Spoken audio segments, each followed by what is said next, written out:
Hey, what's up, guys?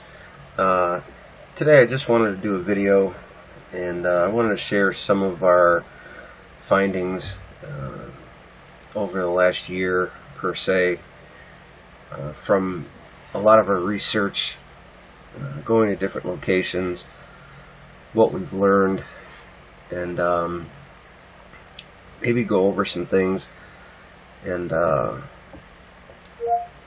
hopefully you can grasp it as a whole, and maybe something will click in your research, or something like that. But we just wanted to reference quite a few things. Just kind of to start this, I'm going to let this video play here for a second, and you'll be able to see this structure that we got a photo of in this deep valley.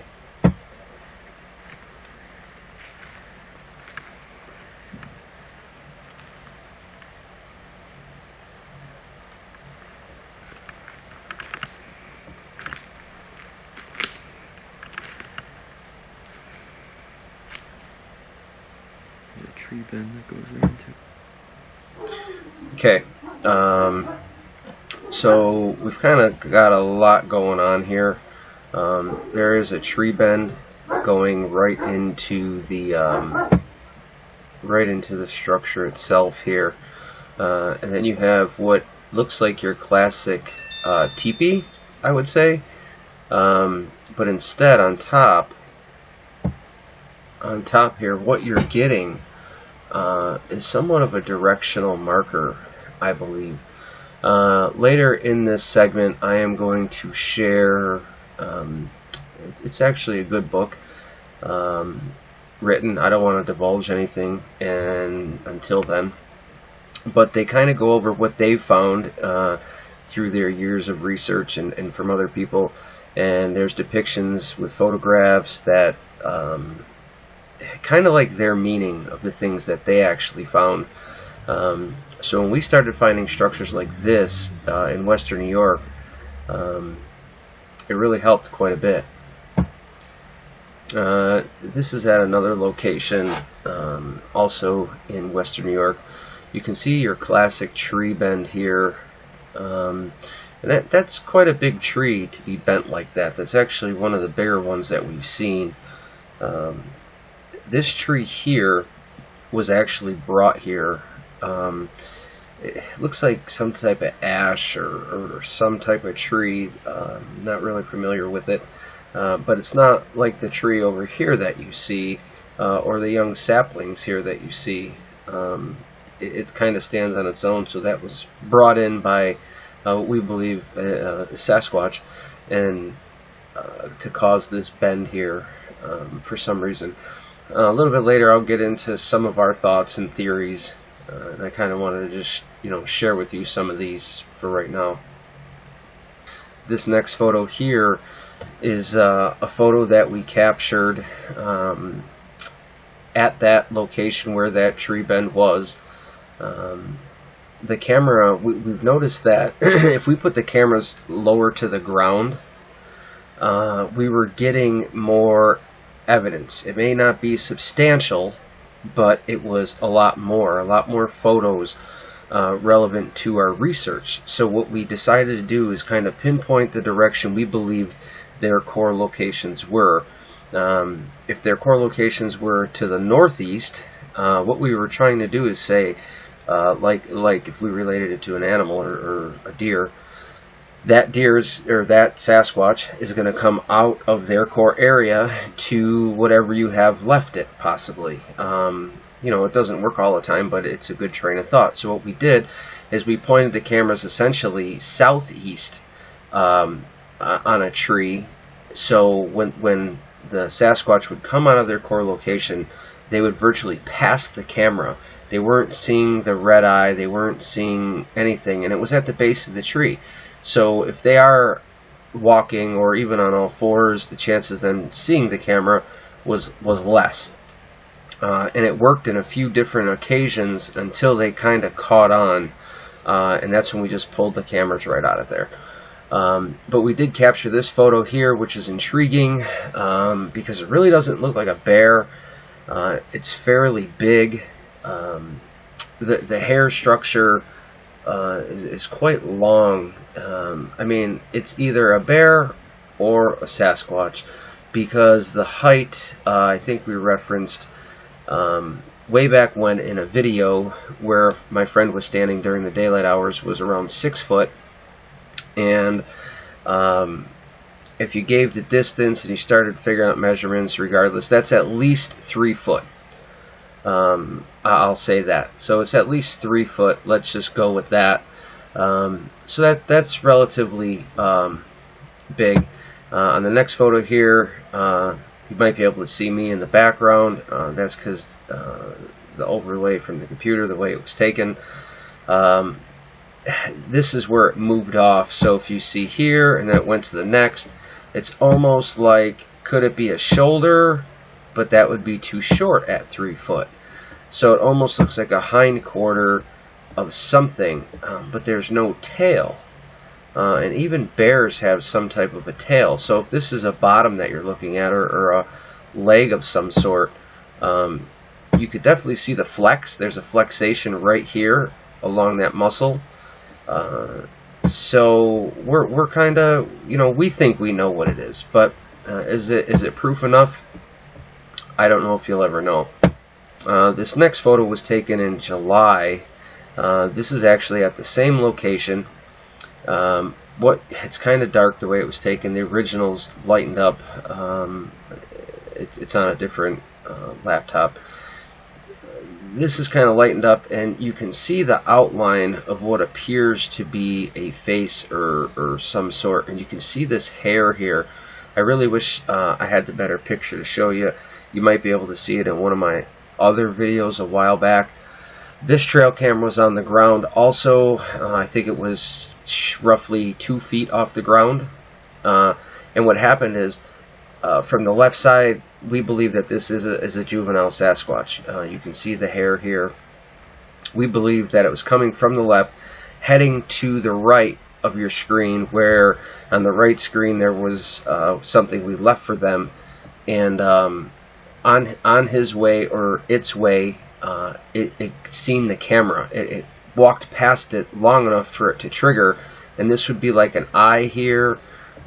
This is like a chin. Like I said, in the original photo, you can see better where the hair actually lays over. It's really long haired up here, and it's brownish reddish. So it was definitely an intriguing photo.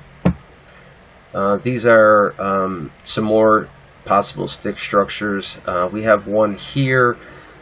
This long one, if you're looking at it, is balancing straight across through these trees, and then it gets tucked down and bent under this real long tree here. And back here you kind of have 3 legs, which is like a teepee format that branch way out here that this one branch does. And some of these trees have been brought to the location. Most of these are, young little saplings, or bigger maples, or in certain cases, I would say oaks.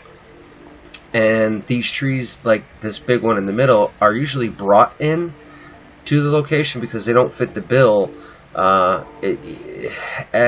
do I say it? There's no medium trees in the area like this size. It's either small saplings or kind of bigger maples and oaks. This is moderate. There's a lot of reasons for stick structures being built. I don't know if we'll ever know the real reason.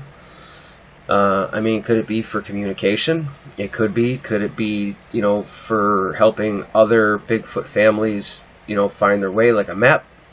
Could be. I mean, right now there's probably a million different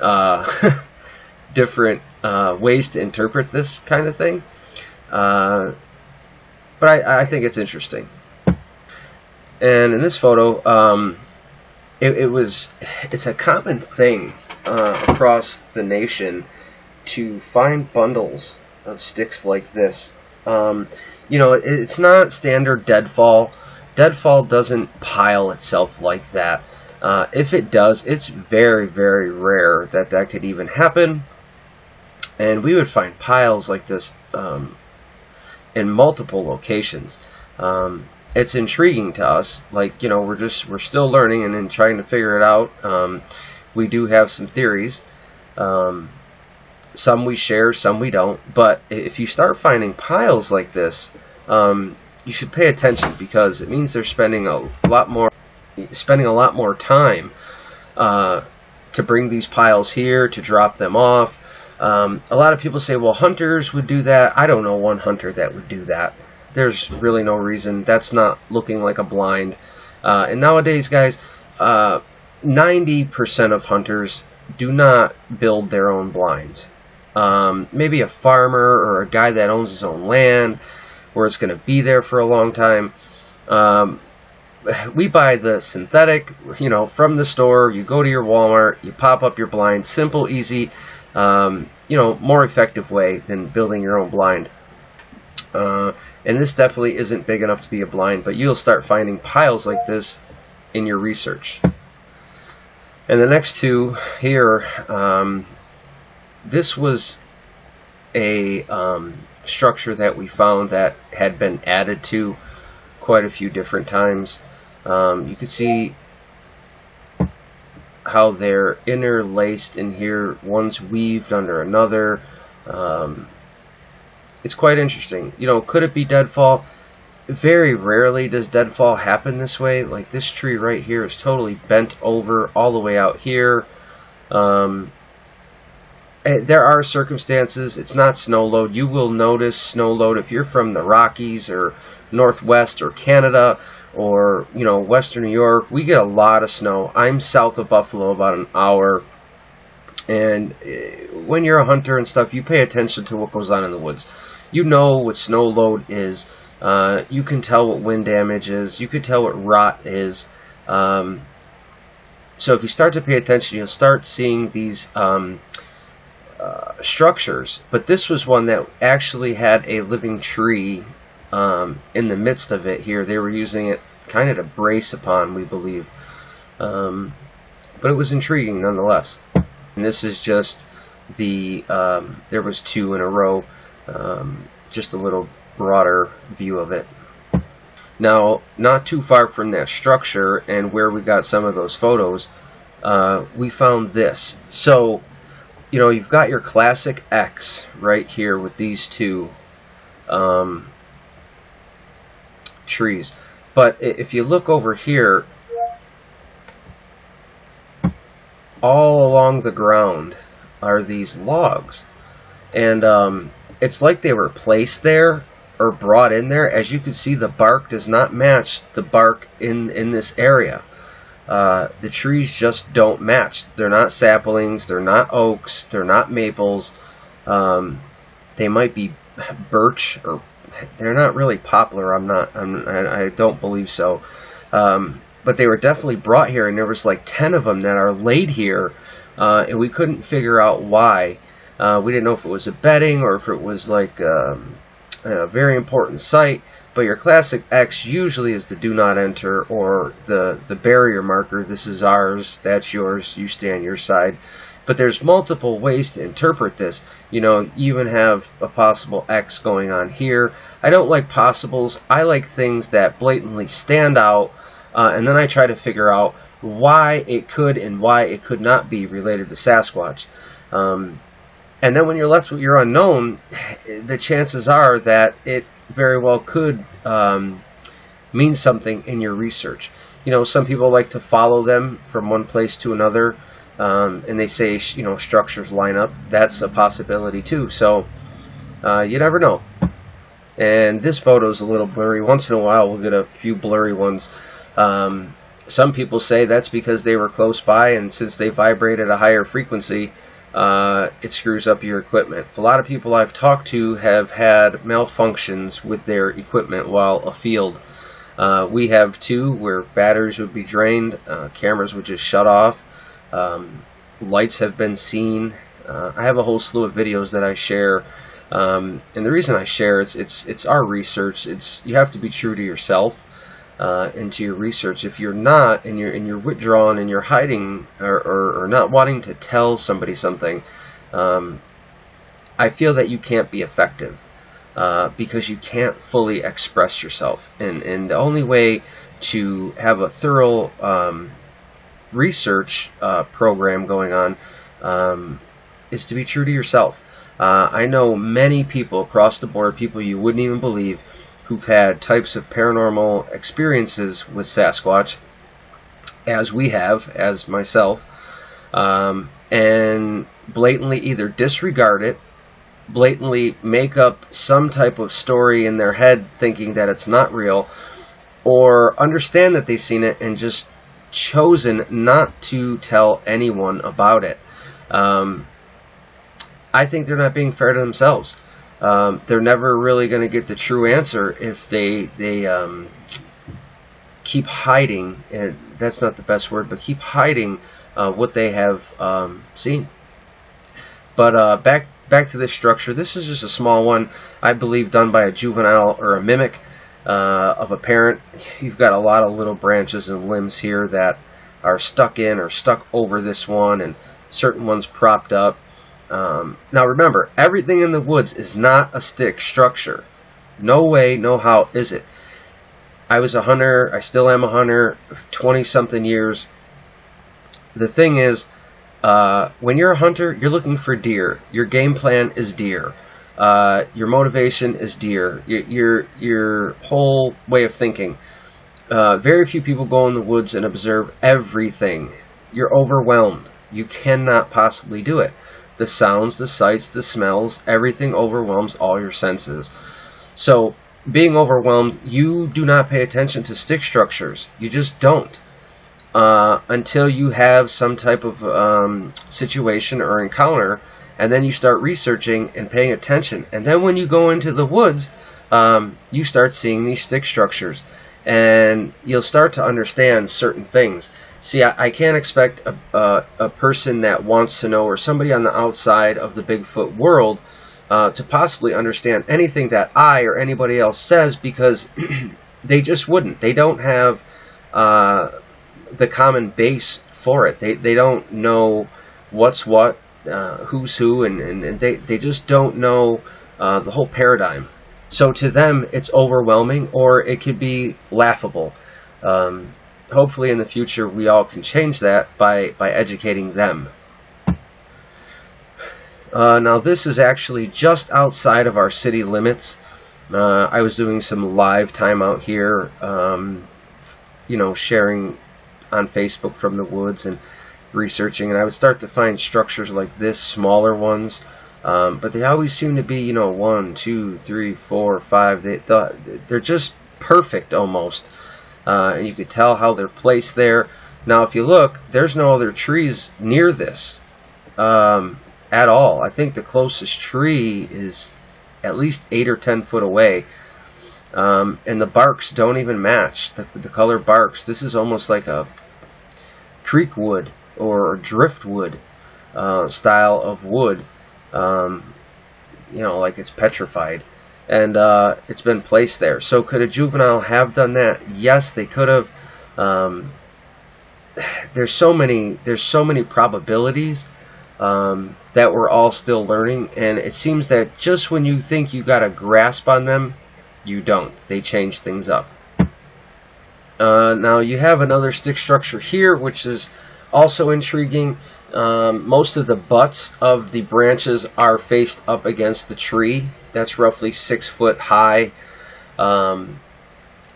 Yes, I understand branches can fall, but to start having them fall in succession like that and create some type of structure, it's fairly odd. The naysayer or somebody out there will always try to say that that can just happen, and it doesn't. And you know why I say that? Because there's places that we go that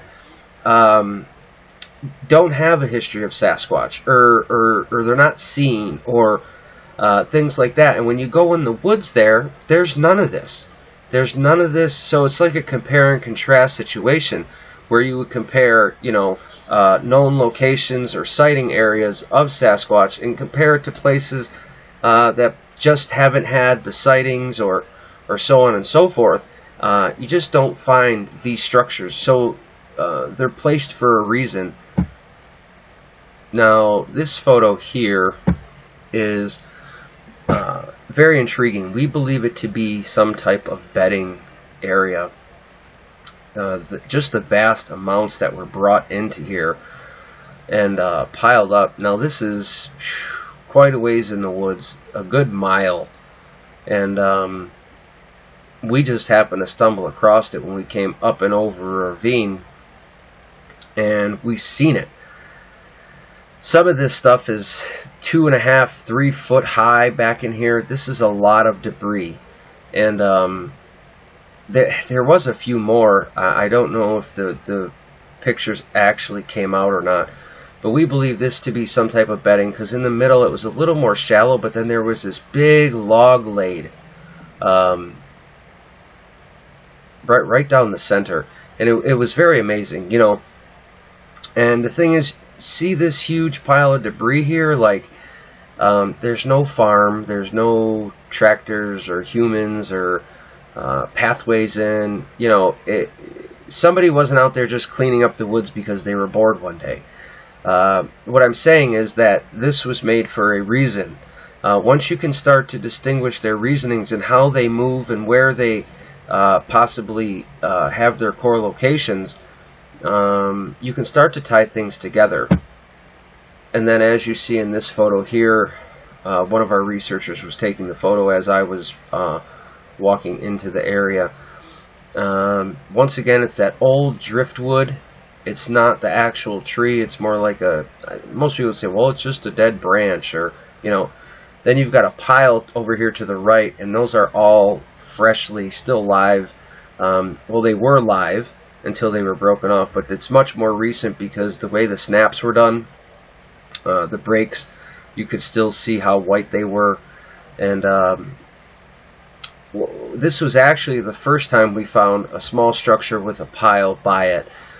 So in turn, when we found that pile prior, we started, you know, once we seen this, we were like, we were right. See, we did pay attention to those piles, and now finding it right next to this structure, it meant something to us anyway, to tell us we were on the right track.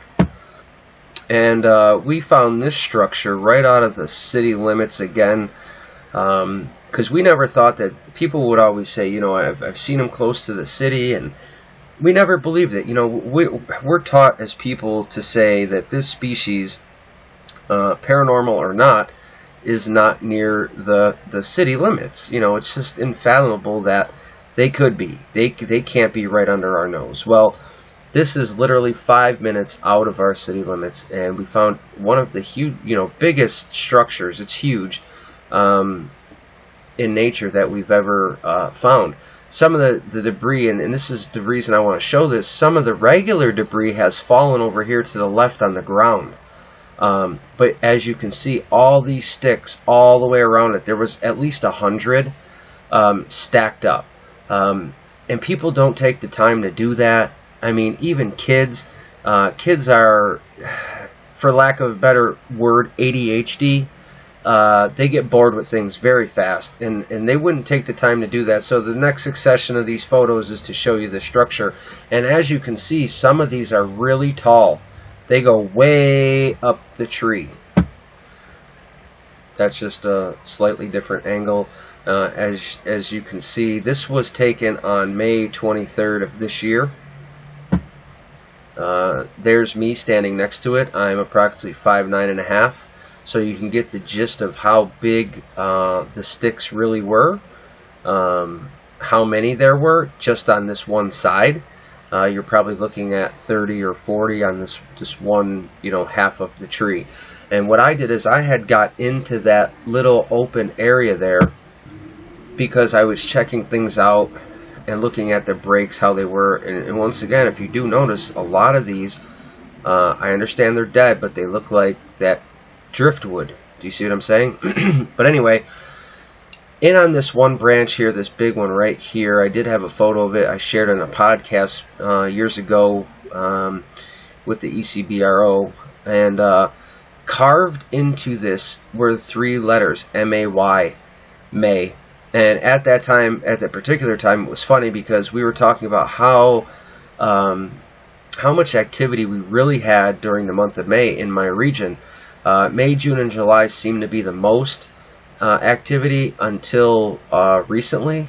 In December, this was kind of my, I just had an encounter, or November 6th, and we never really thought they stuck around. But our winter hasn't been harsh. We really haven't had any snow in western New York. We might have had like in the hills a little bit, and then it faded away, and then it came back, and then it faded away. But in the lowlands, we don't have any snow. But regardless, that said May carved in it, so we thought it was pretty substantial. And this is just the same tree, and you can see how high they really do go. You know, some of them may be fallen, but it's odd. Right here you have an X suspended in the tree. I don't know if you guys can see that X, but it's there. And a lot of things have meaning, and some I'll try to go over using somebody else's narrative from their experiences. In this photo, there was two things that happened, and once in a while we get this. One of it is this white little mist here, and a lot of people say it's overexposure or it's the sun.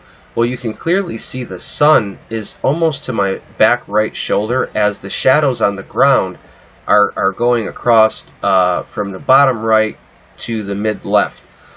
So the sun really wasn't able to overexpose the picture, or things like that, and we keep getting these white misty formations in photos. But we were looking at this branch here that was freshly broken, and there was no tree up above that it came off of, so we were kind of clueless as to where it came from, but you can clearly see that it's broke right off. Now if you look at this photo, the reason I'm sharing this photo is there's a white mist here, but what happened is in this location the sun is actually from the left side to the right. You can see the shadowing. So could that be exposure? Possibly from the sun, because the sun would be up in the left hand side now. So I was trying to be relative and show you how the sun shouldn't affect it in the first one, yet we still got it. And now on a second photo, it could possibly be the sun. It was just to compare and contrast the two. Now here is a structure that was very intriguing to us on a ridge top, and we kind of stumbled upon it. One of the researchers happened to walk that way. We weren't even going to go that way. Now people say, well, somebody could have built that, or a hunter. I don't know any hunters that would hunt out of that. That's ridiculous. It clearly doesn't make any sense. It's there for their reasons and their reasons only, not ours. Humans do not build like that, and the only people like the Indians that did build like that, they're going to be, let's say, more circumstantial. They're going to build for a use, a teepee. They're going to cut. All these branches are broke off. Everyone's broken. So them are things you need to look at. They're not cut. They're not sawed. There's not chainsaws. They're all broken. And you can see once again they're all dead. And here's the thing. This is pine. There was a pine back here, and it starts up higher. But you can see these are not pine limbs. This down here may be, but most of these do not look like pine limbs. In this photo is one of our researchers that we happened to take a photo. This was part of the backside of a structure that I showed you earlier. That big triangle one kind of goes down a ridge a little bit. One key thing to look at is when you find trees that are brought to an area, look in the ground to see if there's a root bed, root ball, somewhere where they could have came from. Later I'll show you a photo of a tree that is very interesting. I'll just leave it at that till we get there. This is how we were conducting our DNA analysis to get our samples tested. This is just a simple box that we built, put our chicken wire zip tied all the way around it so nothing can get in it, and this is your only access point. And right here there are 3 old wood brushes, which are shoe shine brushes, if anybody remembers what those are from back in the day. But our game plan was to put what we put in here, and whatever it was would have to reach their arm. Relatively, that's about 30 inches. 2 of them are 32, one of them is 30 inches deep down in there to grab that. On the way in, the arm, or whatever it may be going in there, has to leave some type of sample, maybe hair, on these brushes. And it's worked to, we've had things disappear. This particular one, on one occasion, this limb right here was broken right off. This box was down on the ridge in a kind of like a little hole. And we ended up getting 2 hairs off that sample. We weren't too sure what it was. We did send those in, but it could take up to a year to get the results. I'm actually expecting some results today or tomorrow. I was contacted by somebody at the university.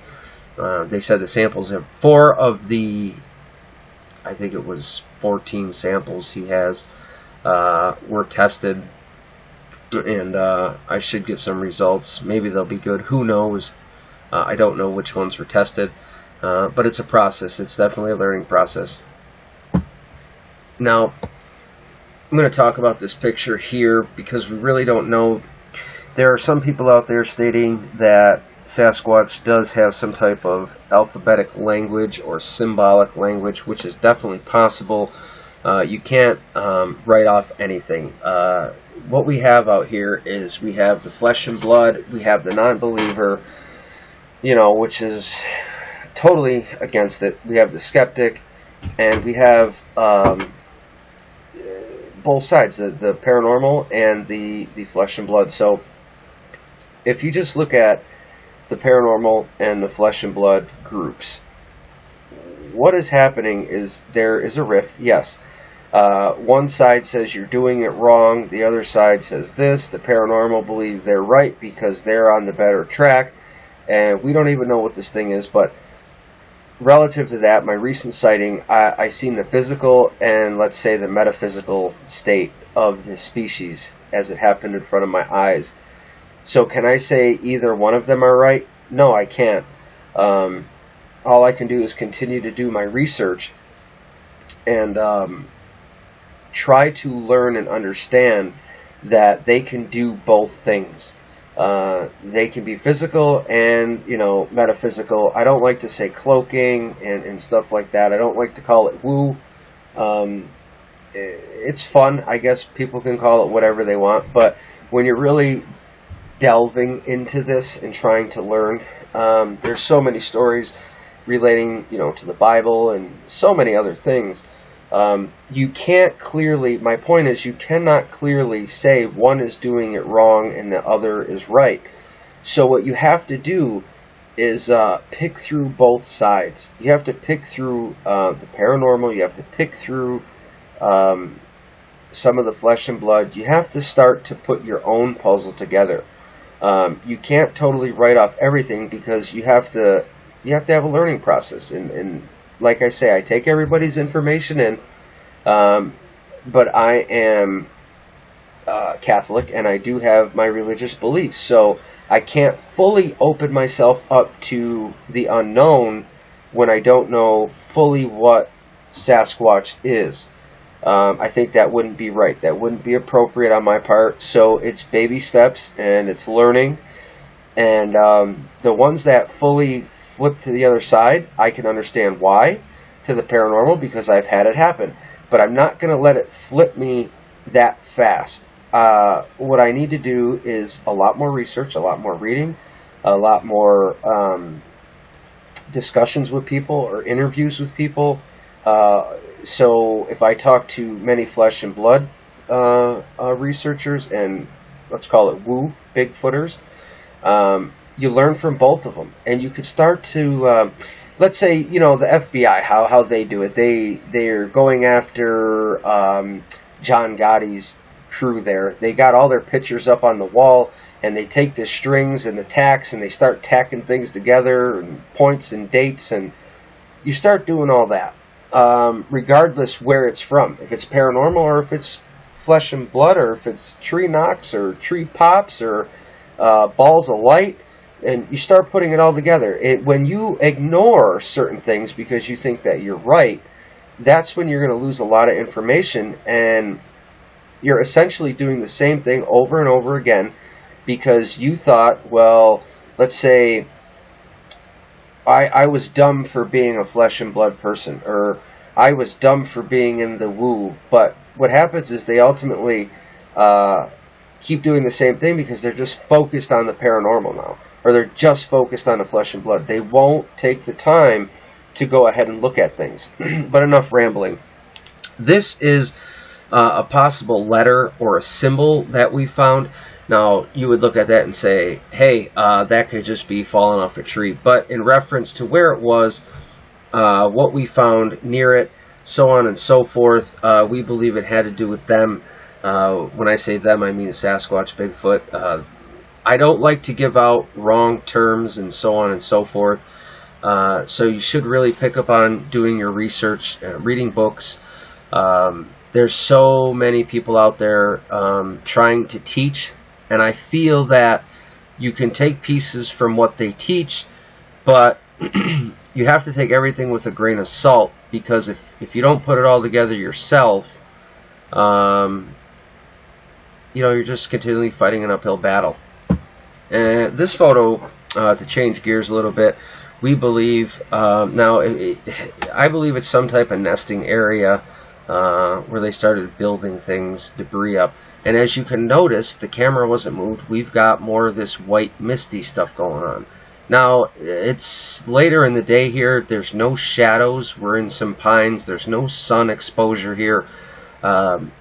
So this should start to be pointed out. But back then, when I was strictly following the flesh and blood section of Bigfoot, I wouldn't pay attention to that. So now that stands out to me, and as you see, this could be a directional marker that's been laid here. You got tons of piles of stuff going on here. Like I said, guys, it's not like somebody came in and vacuumed up the woods and said, hey, I'm just going to clean this area because you're in the middle of nowhere, and it's one piece of the puzzle to keep putting together. This photo I wasn't even going to share with you because it's so, let's say, overexposed, or not overexposed. It's too brought in, too close. The original's way better, and I didn't have it on this laptop. It's on, another laptop. But what I was going to show is two people were off to the left doing something, and right over here in the original, you can see what looks to be like something standing right here. Like a small, these look like feet right here. It's see-through, obviously. It looks like a head with a torso and possible arms. It's roughly only 3.5 feet tall. We caught that coming out of the Pines area on accident. We were just taking a picture of the guys over here screwing around. So is it possible? It could be possible. It could be something. This is just something we didn't share before, but we feel it's necessary to share. Now we continue to get these directional markers, which are cleanly snapped off, and if you look around, there's no trees that match this snapped off from either side. So we believe it's a directional marker with your possible Y here. Later on, there's some photos in somebody's book that explain what these are possibly, and I can share that with you. And this is a rock that we had found way off the beaten path in some super thick woods here. The way they were stacked like that, I mean, they had been like that for some time. We don't really know how long, but it was intriguing to find that. It's almost like encased in branches there. But it was very interesting. But what was interesting to me is the bottom flat rock. See how it's shaped? In other people's videos, when you look at their big flat rocks, it almost looks like it's shaped the same. Like the rock had been shaped that way. Not so much the big round rock, but the bottom flat one. If you see other people's stacked rock videos, you'll start saying, hey, those rocks actually look like the same shape. It's very intriguing. Now, not too far from that Y was a X on the ground here, off to the left, and this big letter A. When you come across that in the middle of the brush in the woods, you know, it just doesn't fall like that, guys. The closest pine tree, here's a pine leaf right here on it. Oh, is well over 75 yards. Could it have blown there? Yeah, it could have, but it's just intriguing. So if you look at the structure, this stick comes over this, but under this one. And then this one goes up and over that one. It looks like a letter A, and it looks perfect. And the way it was set, there's also an X that we found on the back side. I think I have a photo of that here I'm going to show you. So is it indicative of some type of symbolism? I believe so. I don't think, I don't know the last hunter or child I've seen in the middle of the woods, and I run across them and ask them what they're doing, and they're saying, well, I'm using sticks to make letters. That just does not happen. So it's relative to something else, which we believe is Sasquatch. This was the X that was, we believe, placed not too far from it on the back side. It goes up and over. It's some neat stuff, you know. A lot of people say, well, it could fall like that, and you know, anything is possible. And but once you start digging into it and finding things time after time after time, the chances of it being just like that are slim to none. And here was a close-up of that little X that we found on the ground. Now, I want to remind you, this is not any type of our manipulation. This isn't anything that we've done. This is strictly what we found. We've come across it in the woods. So to us, that's why we take photos, because we believe in the long run, once all the puzzle pieces are put together, it's going to help create the bigger story picture. This was some feces, just a small smidgen of it. It was about 3 times that size. There was way more, but I had to zoom into this one section. It's got a lot of, whatever this came from, it was pretty big. You know, it was like the size of a horse, but it had all this hair in it, like it had eaten something. And there was a tooth actually in it too, so we extracted the tooth and part of it to send in for testing. It could be just your regular old anything, that bear that ate something, but I couldn't truly do my research and just walk by this. You know, so you have to have it looked at. This is a beautiful area here. I just wanted to share this photo with you. It's more relative to my giant male encounter. During one of my outings, before I was even researching, I would do a lot of metal detecting, and this is an area we used to metal detect. Off on the right hand side here, some old home structures would be off by the woods here, so we would detect both sides, and you know, so on and so forth. But up here near this tree is where we had our encounter. It was about right here, one of our encounters. A friend of mine that actually passed away, and myself, is where this Sasquatch stood right here, and it walked off into these woods, and when it hit its head, there's like this branch here, and we were able to see it shake up and down, and that's where we measured to the ground as a relative measurement. It was 9'8". But this was the trail. You could see how clear and open it is, so it wasn't like we didn't understand what we were seeing. It wasn't in the thick woods. It was quite amazing. And as you can see, it's brighter over here. So what I was trying to tell people that day when the sun was really setting, this is later, this is like an 8:30 photo in the summer. Before, it was maybe like 7 o'clock, 6:30, I'm going to say, somewhere in there. And when the sun was setting, it was orange, and when it took its stride to go into the woods, the sun rays were beaming through its legs, sort of. and you were able to see how wide the stride was on the Sasquatch. And ultimately, we ended up getting a foot cast out of this area. We believe that they cross here for some reason. We don't know why, but I've caught foot tracks here more than once. I've caught 16-inch, 17-inch, and 19-inch come across here, so 3 or 4 different occasions. But it's a relative idea, so you guys know. Once again, there's like your classic X. You know, a lot of times, like I said, I don't just take the photos. I go over, I make sure that there's no tree bases that these could have fell off of, and then I take the photo.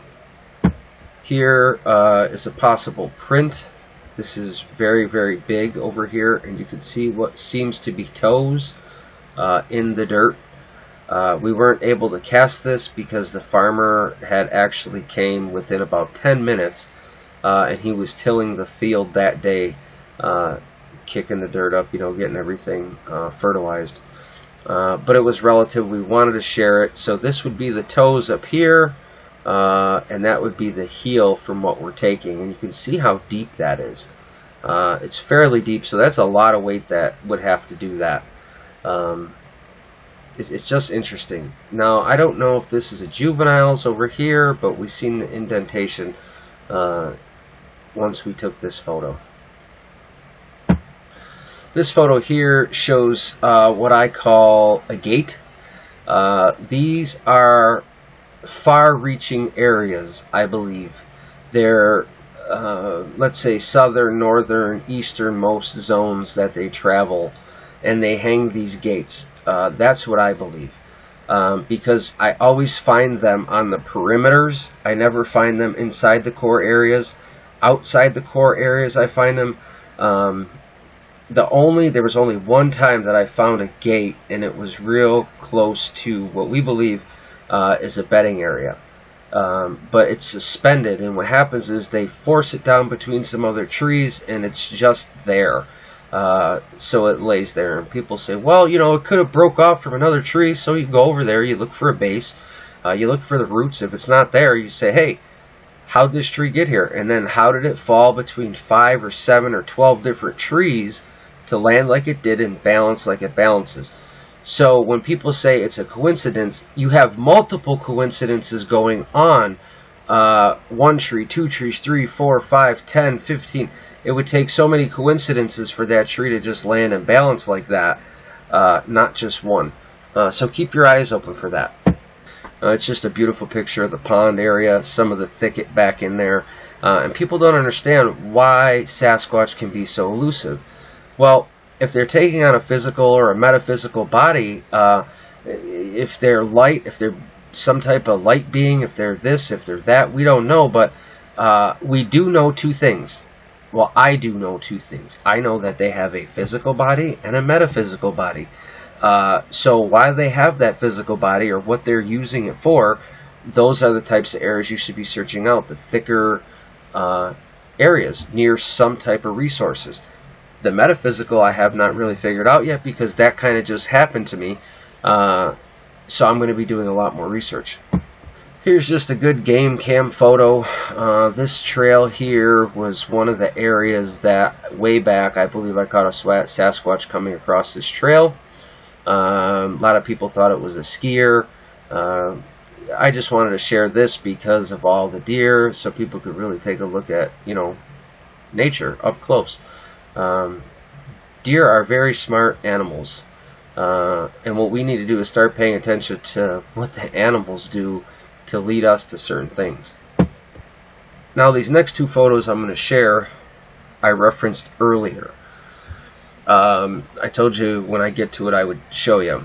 Well, this tree was placed here, and you can see a bunch of little sticks here and a small little structure possibly being built around it. So when you look at this and you're like, oh, you know, that is over 6 feet off the ground, that base. About 6.5. My head is like right in here. So it's fairly tall because the ground kind of falls away to the right.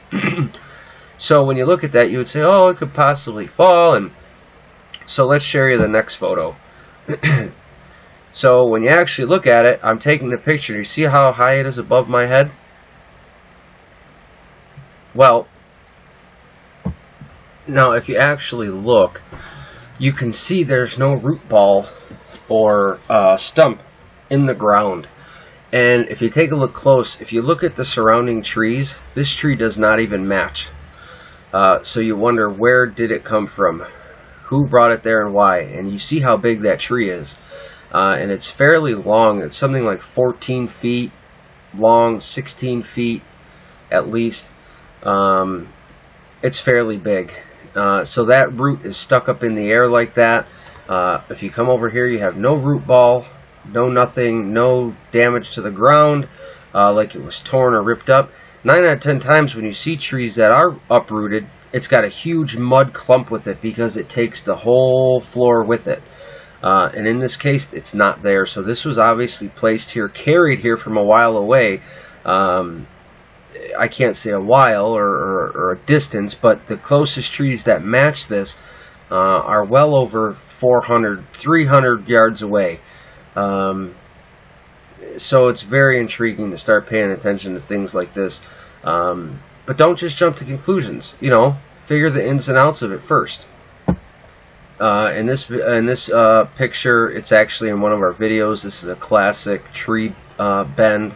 It's totally bent, and it's stuffed under another tree branch here to hold it down. This is the structure here. The structure has been added to, and what I try to tell people is, if you're having a structure that's being added to, it means that they are not far from that structure, that they would continue to come to that structure for a certain reason. I don't know what the reason is, but time after time, if you're finding a structure that is added to it, you're probably close to a core location at that time. So frequent that location as much as you can without spooking them or anything like that. But this is definitely interesting. You see how they're intertwined and laid and so on and so forth here. On this shot, I got a little too close on this one. It's your classic break and twist. In the original, it shows the whole tree, but I zoomed this in for you so you guys can see the classic break and twist. I do usually take close photos because I try to reference to see if there's any DNA or samples or hair or anything where the break occurred. Now, I'm not one for circles. I really don't like them, but since I'm showing you this, I have to be relative to show you what's going on. This is zoomed in a little bit, and in the foreground here is a pond, and you can't see it because it's zoomed in. It's kind of over the backside of a pond. From the photograph, this is at least 100 yards. And I decided to circle these two objects you can take a look at yourself. Could it be two different Sasquatch? Well, in the first photo, this was moved over to the right a little bit. So we believe it possibly could be. You don't know. I have no idea. This was just one of the researchers that took a walk that day. Came out to the pond and decided to take a couple of photos. As they did, this was what was caught. But it's definitely something to add to your catalog. If you're doing research, these are things that you add. Way back, I showed you that shelter from the other side. As you can see, we're getting possible some exposure here. Not too sure about that, but it's that misty thing again. I can't really say it's exposure or not because, you know, anyway, the way it's all built and stacked up like that, no hunter's going to be in there. Then people say Boy Scouts and campers, and look guys, this just isn't natural. This isn't programmed into our brains. This is not natural. If you're programmed to go in the woods and build these things, let me know because I want to come videotape you. This is just something that isn't done by humans. I mean, I could see if it was a troop of Boy Scouts and a leader's going to teach them this is how we're going to build this, and then 9 out of 10 times when they're done, they knock it down, they don't leave it. But that's normally done on a campground. That's normally done at a camp, you know, the camp woods, not in the middle of nowhere.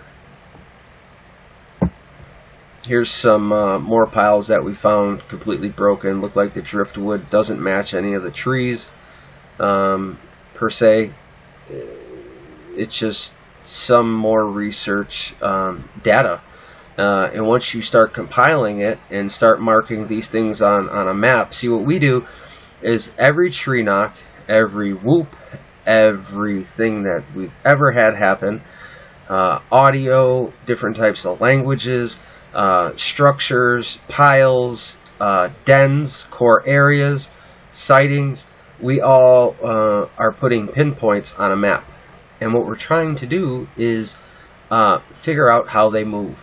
So let's say you take Google Earth and you put all your push pins in and you start paying attention and you date them and you say, okay, in June I seen it here, in July I seen it here.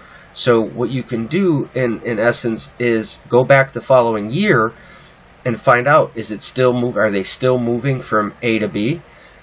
Is it their metaphysical or is it their physical body? What is it? How are they moving? If you can set up on it ahead of time and be in that area that it should be, that it was the year prior, we could start learning some things. Here's just a photo of your classic type teepee structure, but you kind of got two going on here. You've got this break which creates like a bridge, and then you've got your actual little structure over here like a star. And then this is a big tree bend that comes in right here. During our investigations, this is what I believe to be a female toe print or footprint here. It's got the smaller rounded heel, the bigger fat front.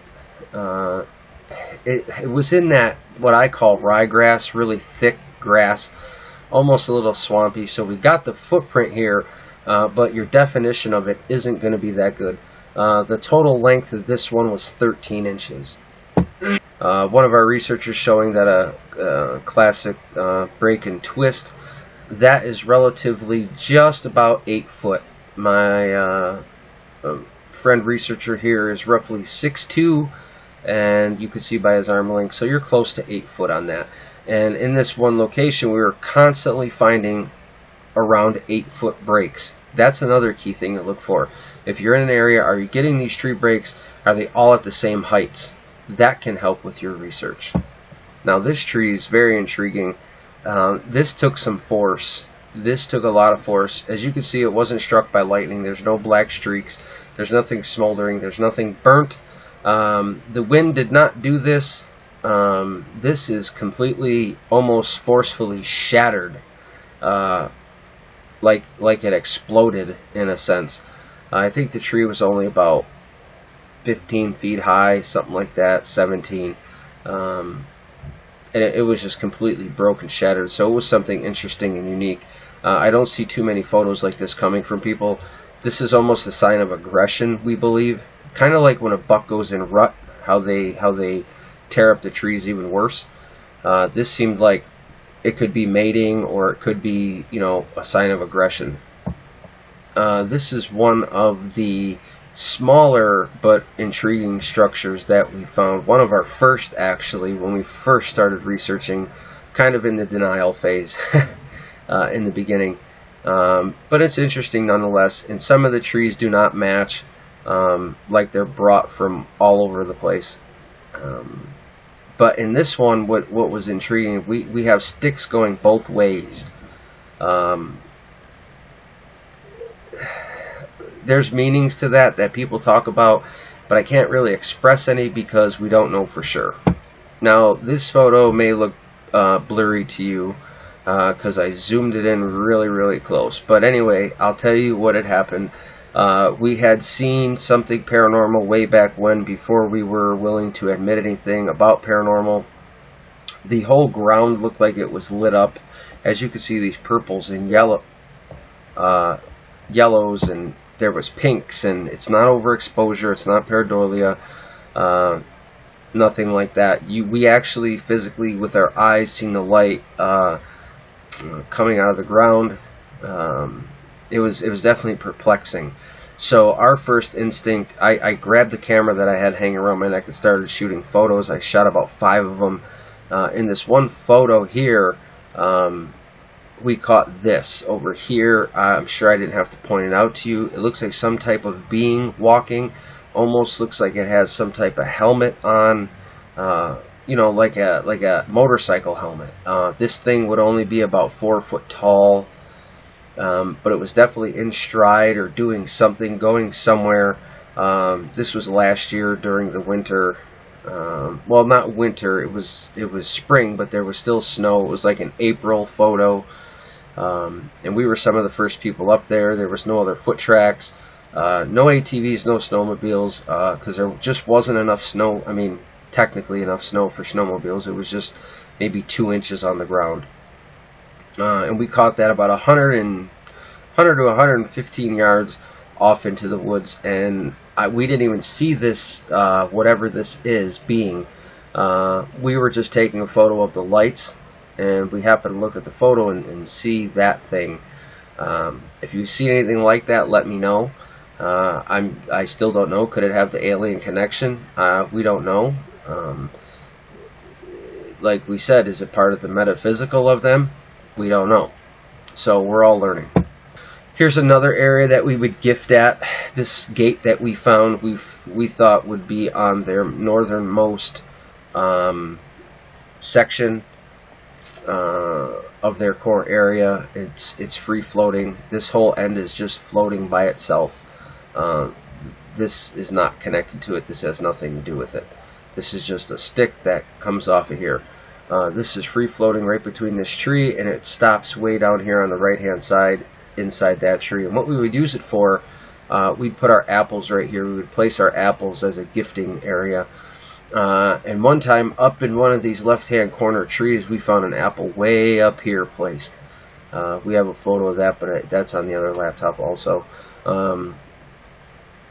So we're just trying to teach you guys, when you find these good areas, when you find a hot zone, try to go back, start your gifting, get out there, do what you got to do. Try not to fear them. It's overwhelming. I have feared them. I've had anxiety. I've tried to live with it. Boggle your brain, it really does. But the only way you're going to get answers is if you keep pushing. This photo was also taken out of that farmer's field. I think it was a day or two prior to that other one. I wear a size 13, so you're looking at about a size 16, and that doesn't look like a shoe bottom to me. It looks more like a bare foot. You can see how deep that is. You see I'm standing on the soil. I weigh 185 pounds, and I'm not denting anything. Even if it was wet, it would have to be like a swamp for me to get that depth out of it. Here is a clear photo with an arrow, so you can say, I can't see it. I don't like arrows, I don't like circles. I'm just doing this for being relative. You can see this being here. That was the photo. Somebody pointed out something right here. I don't know. They're like, oh my god, it looks like a little dinosaur or ghost. Or I'm like, I don't know what that is. This I can't tell you. I don't know what this structure is here going on. No clue. But this is definitely solid. This almost looks transparent. This is definitely solid. Something is going on here. We didn't see anything or anybody. We just caught that in our photo. Just a quick glimpse, part of one of the other structures. The way it's kind of set up, it's kind of neat how it doesn't really touch the ground. It's got like a huge opening. This photo I may have zoomed in a little bit too much, but this is a teal colored, blue colored ball of light way off between the trees that I had to zoom in so you could see. As I said, we were catching a lot of paranormal things, but we just didn't really want to talk about it. And this is the book that I was going to reference here, the Mid-America Bigfoot Research Center. They wrote this book. So any depictions that you see would come basically from them. It would be their knowledge across, 20 or 30 years of research, what they've come up with. All these photos are going to be directly from the book. There's a Classic X, and they go on to explain it. I'll give you the title of the book at the end, so if you want to purchase it, you can get a hold of them. I am not promoting. I am just showing you that some of my stuff looks like some of their stuff. Now, doesn't that look familiar? Some of the things that we were finding, that's intricate, that takes time. And people have to start understanding that. Classic tree bows. What I've come to realize that these bows, regardless of what they say, my own opinion, I find these big bows like this seems like a trail, near a trail or under or going over the trail, I mean, for some reason. I don't know why, but I find that the Bigfoot trails are relative to these multiple tree bows like this. Now, if you go back through my video, I show you a few depictions of this. They have this come out of Arkansas. Almost looks like another directional marker, as they explain, possibly in the top of a tree. Those two trees do not even match, so it was actually brought there, placed there, and you've seen a few of those in my video. In their video here, you see a letter A, which you did see in my video also. They might not look the same, but in reference, I just wanted to show you what we were finding and what they have written about. We also, near that A, had found an X, and here is an X. I do not know if it was near it or not, but I'm just showing you how close they really look to each other. I will show some of their symbolism here, just very brief, and some things that they talk about. These are usually found in far off places where men haven't been. Totally uprooted, upside down trees forced into the ground. As you can see, my one tree that I showed you, see how the dirt is completely attached to that? Usually that's how they are when they fall. You'll have them still, the root ball and everything still on the tree. So I wanted to show you mine in reference to this. This one is actually standing, stuck in the ground straight up, which is even more amazing than what I have. But mine looks like it might have been attempted, even though mine doesn't match the trees in the surrounding area. This one has no trees near it at all. And just think about the strength it would take to do that. To A, uproot that tree, B, carry it to where it's at, C, plant it in the ground the way it is. And they don't dig and use tools, and you know, this would take a loader bucket for us, or maybe two of them. They have other depictions of certain markers and trees that I'll show you. Quick breakdowns of structures.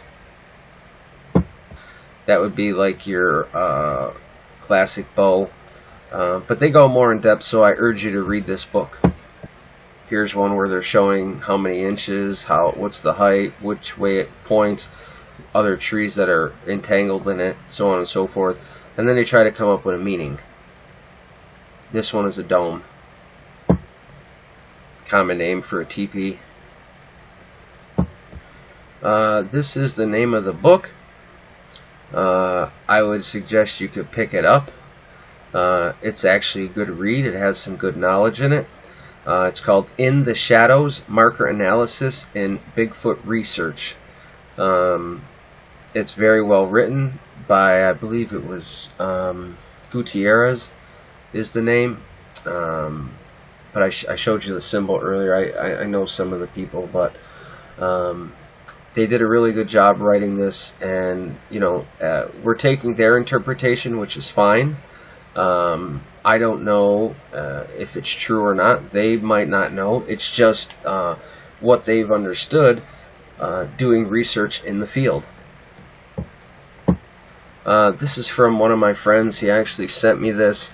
Ron Moorhead, if most people know him. If you're new to Bigfoot research, it's a good book. Talks about some of his stories and some of his samurai chatter that was caught in the 70s.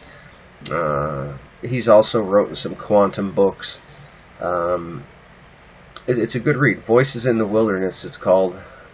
I suggest you pick it up, get a good read, and The only way you're going to learn is if you learn from people that have experienced it, that are level-headed.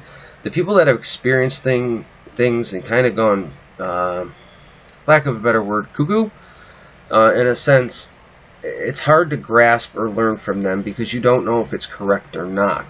I'm not calling anybody any names at all. And I personally don't care what people think. But what I'm trying to say is you want to find somebody that's ethical and logical and can look at all sides and not be boxed into just the paranormal or just the flesh and blood or just the UFO factor. I want somebody that can grab from a multi-district and multi-dimensional and try to apply it. So if you're looking at a multi-dimensional thing here with Sasquatch, why are you being so single-minded? You should be multi-dimensional with everything. Grab from all different areas and learn from everybody. Everybody wants to step up. Everybody wants to be a teacher. Everybody thinks they know everything, and we don't. We clearly know squat about their abilities. The Bigfoot are able to, I don't even want to say cloak. They are able to appear and disappear. There's light balls that I've seen. I've watched it go from physical to the paranormal. It's breathtaking. It's exhilarating. It's mind-blowing. So start doing your research. Pay attention to structures. I went over a lot of different things in the video. After about 5 years, you start to think you get a better grasp on things. But the problem is that every time you think that, it seems like the Bigfoot will give you another avenue. And a lot of people say it's like you open up a rabbit hole and you just keep going down, down, down, down, down. What it is, it's the way they trickle the information to you. And consider yourself lucky if you do get the information, because I do. I feel that they pick and choose certain people. They definitely they don't show themselves to everybody. So be open-minded, be kind. If you're pure heart and you really have good intentions and stuff like that, I believe that they will show themselves to you. I don't really know why. I'm still learning. There's a lot of information I don't like to divulge. I've written something about a paranoid theory. If you go back through a lot of my videos, or if you check out the link down below, I have some things shared. But I appreciate your time, appreciate you listening. Like, sub, share, as always, guys. And I thank you for your time. So if you are interested, if you're in my neck of the woods, feel free to give me a shout, leave me a message. Maybe we can get to talking. I like to compare and contrast notes. I like to find out what other people are learning and how they're learning it. Like I said, let's stop the single-mindedness. You need to grasp from different areas, from many different researchers, and even if you don't like them or other people talk bad about them, don't let that stop you. A lot of times people will shun you or talk bad about you for many reasons, and that's to suppress some of the information that you want to share. But don't even look at that. Like myself, I'm past that. I don't even care to acknowledge certain people. I'm going to share what I share regardless because of my research, the time that I put in. It's the ethical thing to do, is just to look past it, keep on schedule, keep doing what you're doing. Let's face it, we're all in this for a breakthrough, right? Most of us are. A lot of people do just want to interact and understand and be friends, but 99% of us are curious. So that will always lead to more things, and everybody will always want more. Why? Because humans are greedy. And they'll want more, and they'll want more, and they'll want more, but they give back nothing. And that's where you got to start giving back to them and understanding them and learning them. And a lot is about trust. So don't put all your eggs in one basket, per se. But for now, guys, I appreciate you being here. Thanks for putting up with me. Hope you learned a few things. If you have any questions or you want to talk, get with me. You can reach me at Bridging the Gap Between Sasquatch and Woo on Facebook. I'm also on Twitter. Ryan Reading is my tag on Facebook, my regular name. I also am on Instagram, Western NY Bigfoot. I'm all over the place, so check us out. Get back with us. Have a good one, guys.